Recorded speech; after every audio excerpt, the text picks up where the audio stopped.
नमस्कार साथियों, मैं डीएम साहू आप सभी का हमारे चैनल ड्रीम सक्सेस पॉइंट में स्वागत करता हूं।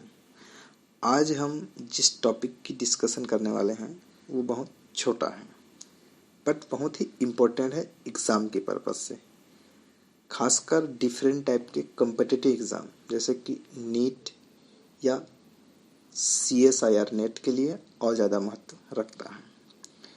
तो आज की हमारी टॉपिक है पायरुवेट ऑक्सीडेशन। सिंपल शब्दों में इसको अगर समझें तो क्या होगा कि पायरुविक एसिड का एसिटिल कोएंजाइम में कन्वर्ट होना पायरुवेट ऑक्सीडेशन कहलाता है। ठीक है, इसको एक और नाम से जाना जाता है जो है oxidative decarboxylation of pyruvic acid. इसका मतलब है कि इस प्रोसेस के दौरान एक कार्बन डाइऑक्साइड बाहर निकलता है। ठीक है, अब देखें कि यह प्रोसेस होता कहाँ है। जनरली यह सेल में माइटोकॉन्ड्रिया के मैट्रिक्स के अंदर होता है। ठीक, यहाँ तक क्लियर है। तो अब देखते हैं, जो पायरुविक एसिड है वह ग्लाइकोलाइसिस का एंड प्रोडक्ट है। इससे पहले हम एक वीडियो पे ग्लाइकोलाइसिस की मैकेनिज्म का डिस्कशन कर चुके हैं। अगर आप हमारा वो वाला वीडियो नहीं देखे हैं तो डिस्क्रिप्शन पे लिंक है, जाके देख लीजिए।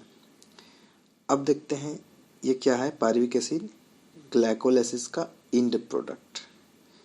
देखिए, जो ग्लाइकोलाइसिस होता है वह सेल के साइटोप्लाज्म में होता है और हमने अभी अभी देखा कि पायरुवेट ऑक्सीडेशन मैट्रिक्स में होता है माइटोकॉन्ड्रिया के। तो सबसे पहले हमारा काम होगा इस पायरुविक एसिड को मैट्रिक्स तक पहुंचाना। तो मैट्रिक्स तक जाने के लिए क्या है, इसको दो मेम्ब्रेन को क्रॉस करना पड़ता है। माइटोकॉन्ड्रिया क्या है, एक डबल मेम्ब्रेनस सेल ऑर्गेनेल्स, तो उस दोनों मेम्ब्रेन को क्रॉस करता है। इसके लिए ट्रांसपोर्टर हैं जो हेल्प करते हैं पायरुविक एसिड को मैट्रिक्स तक पहुंचाने में। ठीक है, चलिए अब हम इसको एक लीनियर रिएक्शन में पहले समझने की कोशिश करते हैं, उसके बाद डिटेल मैकेनिज्म पे आएंगे।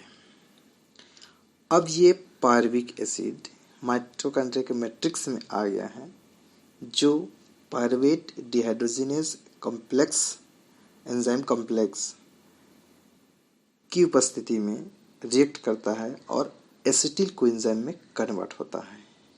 इस प्रोसेस के दौरान एक कोएंजाइम इस पायरुवेट से ऐड होता है और यह कार्बन डाइऑक्साइड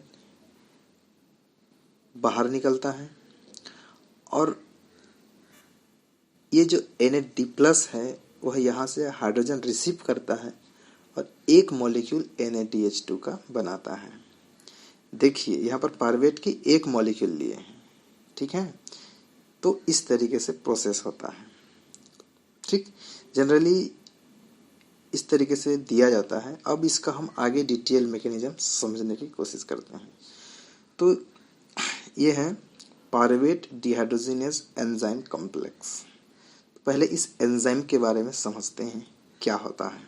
ठीक है, इस एंजाइम के अंतर्गत 3 एंजाइम आते हैं जो एक साथ काम करते हैं और इस प्रोसेस को कंप्लीट करते हैं। जैसे कि पहला है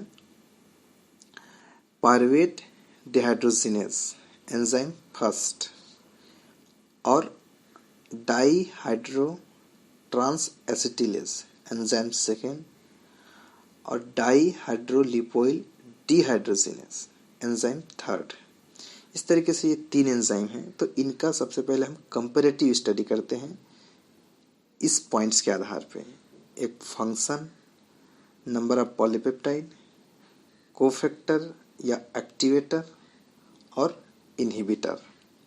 ठीक, तो एंजाइम फर्स्ट का जो काम है वो है डिकार्बोक्सिलेशन और ऑक्सीडेशन ऑफ पायरुविक एसिड, जो 24 पॉलीपेप्टाइड का बना होता है और जिसका एक्टिवेटर TPP थायमिन पायरोफॉस्फेट है, जो फास्फोरिलेशन और डिफॉस्फोरिलेशन द्वारा कंट्रोल किया जाता है। ठीक है, एंजाइम सेकेंड है, इसका काम catalyse transfer of acetyl coenzyme, acetyl group to acetyl group to coenzyme. ठीक, यह एसिल ग्रुप को कोएंजाइम से जोड़ने का काम करता है जो 24 पॉलीपेप्टाइड का बना होता है। इसका जो एक्टिवेटर है वो लिपोइक एसिड और कोएंजाइम है। इसके जो इनहिबिटर वो है एसिटिल कोएंजाइम ए। उसके बाद है एंजाइम थर्ड, इसका काम है डाईहाइड्रोलिपोएमाइड को रीऑक्सीडाइज करना जो 12 पॉलीपेप्टाइड का बना होता है, जिसका एक्टिवेटर NAD+ और FAD है, जिसका इनहिबिटर NADH है। ठीक है, इस तरीके से एंजाइम की कंपैरेटिव स्टडी है। अब इनका जो हम पढ़े हैं फंक्शन, उसके बेस पे इसकी मैकेनिज्म देखेंगे।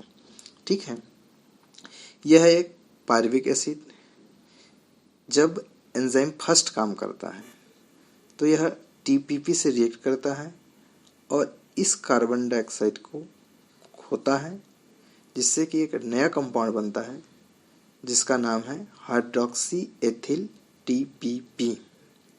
अब यह कंपाउंड लिपोइक एसिड से रिएक्ट करता है जिससे TPP रिलीज होता है और यह एसिल ग्रुप लिपोइक एसिड से जुड़ जाता है, इससे ये एक नया कंपाउंड बनता है।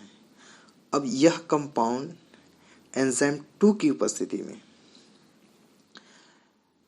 कोएंजाइम से रिएक्ट करता है और एक एसिटिल कोएंजाइम बनाता है। इससे पहले हम देखे थे एंजाइम 2 का काम, इसका काम क्या था, एसिल ग्रुप को कोएंजाइम से ट्रांसफर करना, जिससे नया कंपाउंड बनता है एसिटिल कोएंजाइम और इससे एक रिड्यूस्ड लिपोइक एसिड रिलीज होता है।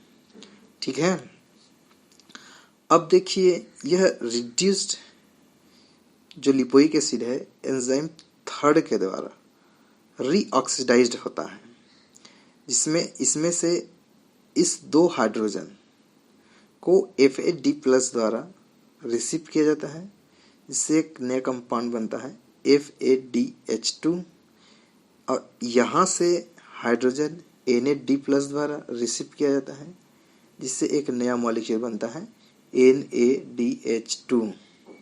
इस तरीके से पूरे प्रोसेस में एक कार्बन डाइऑक्साइड रिलीज हुआ, एक NADH2 बना और एक एसिटिल कोएंजाइम जो आगे चल के क्रेब्स साइकिल में जाता है।